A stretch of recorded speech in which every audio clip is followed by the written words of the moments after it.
Good morning, it's Lisa Jane here live, and today I want to talk about how it feels and what you can do when you're alone. Maybe you've had a relationship breakup, or maybe you're not in a relationship and you really want one. And often our mind can have us focused on those types of. That was my phone popping off the stand. That's hilarious. So I'm back and the phone is in my hand now. But anyway, that's okay for now. Small technical issue. So talking about being in relationship with yourself, and just coming back to where I was in my thinking.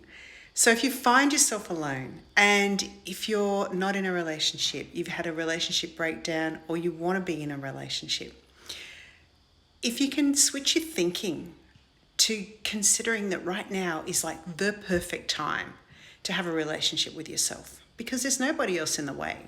There's nobody else that you have to be different for. There's nobody else that's going to trigger you.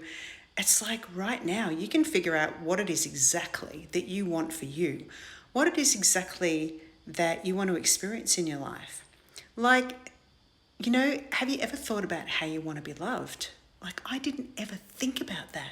And it wasn't until I broke up from my last relationship that I started to think, I never ever thought about how I wanted to be loved.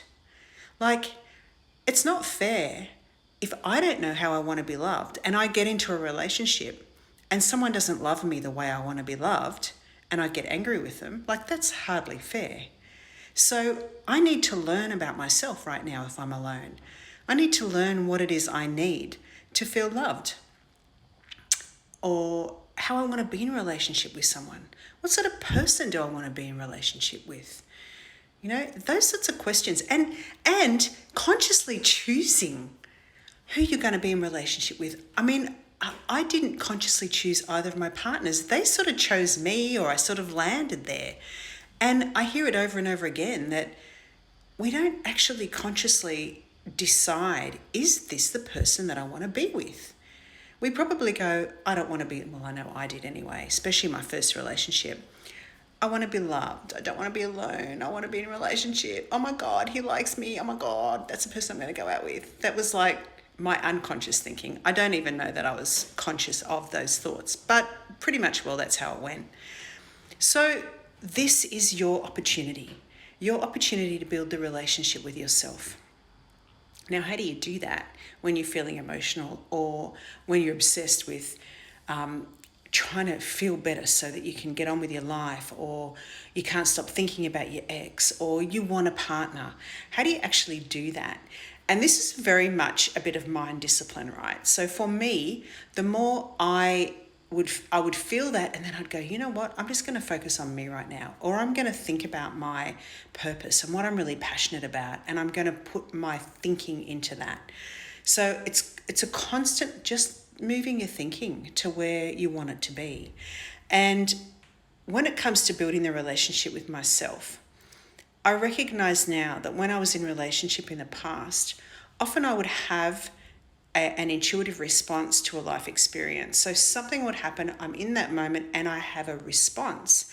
But then my program, my filters come in and they shift my natural response. And I filter, like I might not say exactly what I'm feeling, or I might not do exactly what I'm feeling to do, or I change my words so that they don't land and risk me not being loved, or because sometimes the stakes are really high when you're in a relationship, right?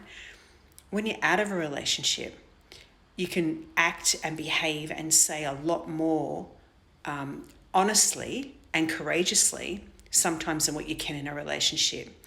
And that's one of the things that I've noticed a lot with a lot of the women I work with, is when I ask them, they may have gone through a breakup, and when I ask them about how they went into a relationship, almost every single one of them quite quickly moved in with their partner.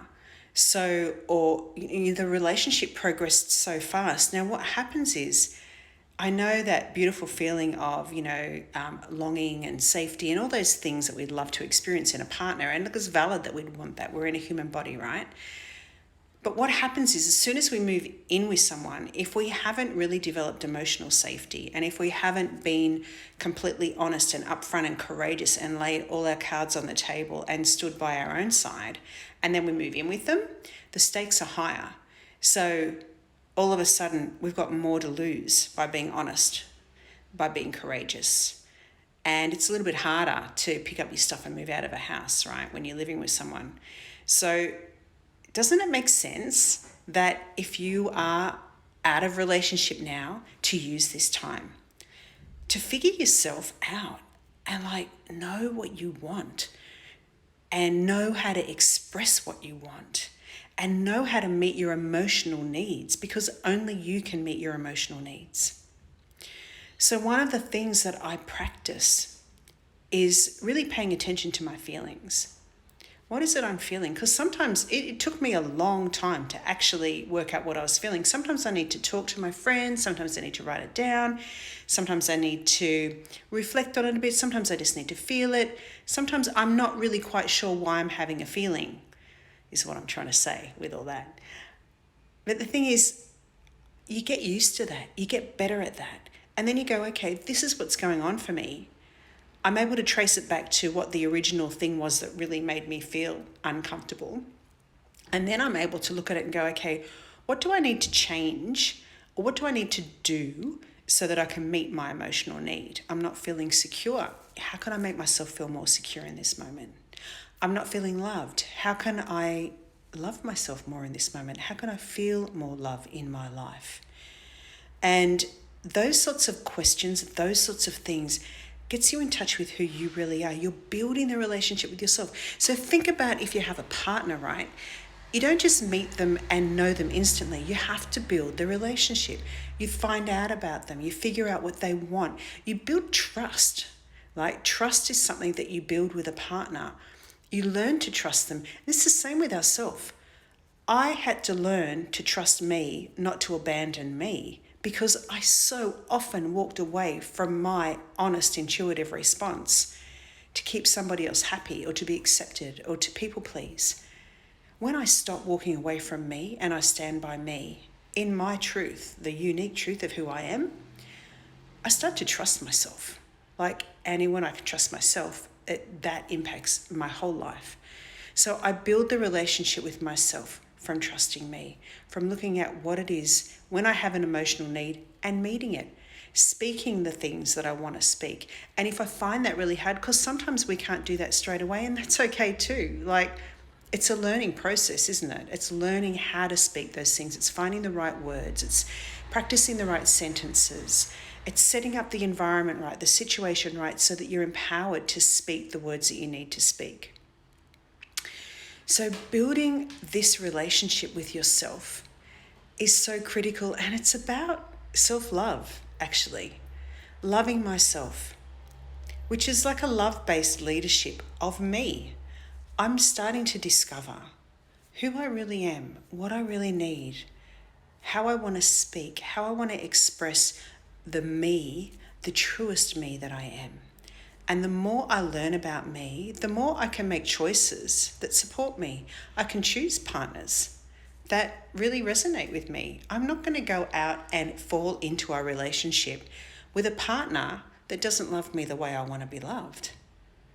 I'm actually going to be very aware when people or friends come into my life and they may be taking from me, because I know myself. I know what it is that I want. I might know some of my unconscious behaviors, so I'm aware of that. I know how not to put myself in a position to be hurt, because I've built the relationship with myself and I care for me. I lead myself with love. And so I really, really, really strongly encourage you. It really doesn't matter if you're in a relationship or not. Building the relationship you have with yourself is such a fantastic thing to do. It really is your superpower. But if you are out of a relationship, if you're longing for a relationship, or if you've just been through a relationship breakdown, I'd love to invite you to consider that this is the best opportunity you have right now to get to know you, to come into this beautiful relationship with you. And when those things come up, like, you know, because I've been alone now for a couple of 18 months or something like that, and we all have feelings of, oh, it'd be so lovely to be held, to be with someone. This is all just part of a human experience, right? Like, it's a normal thing for a human body to feel. And there are things like, I totally value my friendships now. Creating beautiful friendships meets a lot of the needs that I think people have. And like, I really didn't put a lot of time or effort into my friendships as much as what they deserved when I was with a partner. So things like that I do differently now. But that's all, once again, building the relationship with yourself. So I invite you, build the relationship with you. Find out who you are. Decide how you want to be loved. How you want to turn up in the world, the people that you want around you. And enjoy it. Sending you love for a beautiful day.